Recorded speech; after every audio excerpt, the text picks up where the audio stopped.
Mesdames, Messieurs, bonsoir. Voilà près d'un mois que le déconfinement a débuté. Le week-end dernier, de nouvelles mesures d'assouplissement des contraintes sanitaires ont été prises par l'État.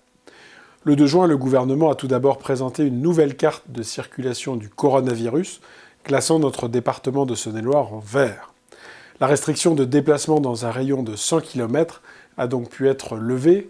J'espère que cela vous a permis de retrouver famille et amis dont vous avez été privés pendant 11 longues semaines de confinement. Cette annonce nous a tous rassurés, réjouis. Néanmoins, le virus du coronavirus continue à circuler, y compris dans notre département. Nous devons donc maintenir notre vigilance, en particulier les personnes les plus vulnérables face à cette maladie, c'est-à-dire les plus de 60 ans, mais aussi les malades de diabète, d'obésité ou de maladies respiratoires. C'est pourquoi il m'a paru essentiel de prolonger les arrêtés municipaux imposant le port du masque à proximité des écoles, dans les grandes surfaces alimentaires et sur les marchés de plein air, ou dans les commerces le prescrivant, et ce jusqu'au 22 juin, nouvelle échéance fixée par le gouvernement.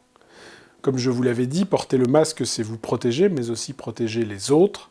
Face au Covid-19, la mobilisation doit être collective, et grâce aux efforts de tous, nous allons pouvoir retrouver notre vie normale. Je tiens d'ailleurs à vous remercier pour le respect de ces consignes. Peu à peu, la vie reprend donc son cours, et c'est heureux. Dès le 25 mai, nous avons pu installer la nouvelle équipe municipale et procéder à l'élection du maire et des adjoints. J'ai ensuite présenté le 27 mai cette nouvelle équipe à l'ensemble des personnels municipaux, à qui nous avons pu expliquer notre projet et les attentes des Digoinaises et des Digoinais.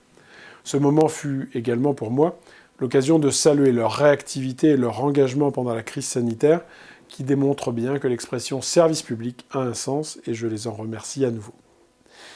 La reprise des écoles maternelles et élémentaires le 18 mai a été une vraie satisfaction. Depuis le 2 juin, nous accueillons davantage d'élèves et je m'en réjouis. Ce sont près de 300 élèves qui ont retrouvé leurs enseignants, leurs camarades, leur classe.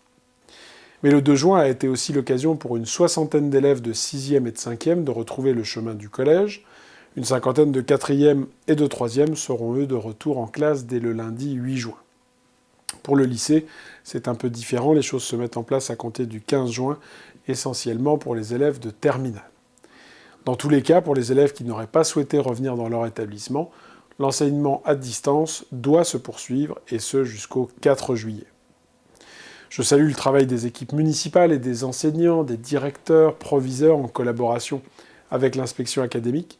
Et je voulais redire aujourd'hui aux parents qu'ils peuvent avoir toute confiance dans les mesures sanitaires qui sont prises. Les dernières études menées par des éminents pédiatres démontrent d'ailleurs que les enfants sont moins exposés au Covid et certainement moins contagieux que les adultes. Leur retour à l'école ne peut donc être que bénéfique pour leur épanouissement personnel, bénéfique pour leur épanouissement scolaire. La vie économique reprend également son cours, et depuis le mardi 2 juin, les bars et les restaurants sont réouverts, tout comme les salles de sport, dans le respect toujours des gestes barrières et des règles de distanciation. Avec mes collègues du Grand Charolais, nous avons validé l'ouverture des piscines d'été, dont celle de Digoin.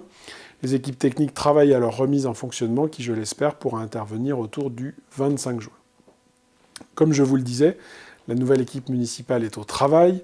Elle œuvre pour que, malgré l'annulation de nos rendez-vous habituels d'été, Ligériade, fête de l'escargot, foire, qui seront donc toutes annulées, eh bien Digoin puisse rester une ville attractive où il fait bon vivre. Nous réfléchissons donc à un programme d'animation estivale dont j'aurai l'occasion de vous reparler très bientôt. C'est avec cette note d'optimisme que je termine ce bulletin du jour. À tous, je souhaite un bon week-end. Ensemble, prenons soin de tous.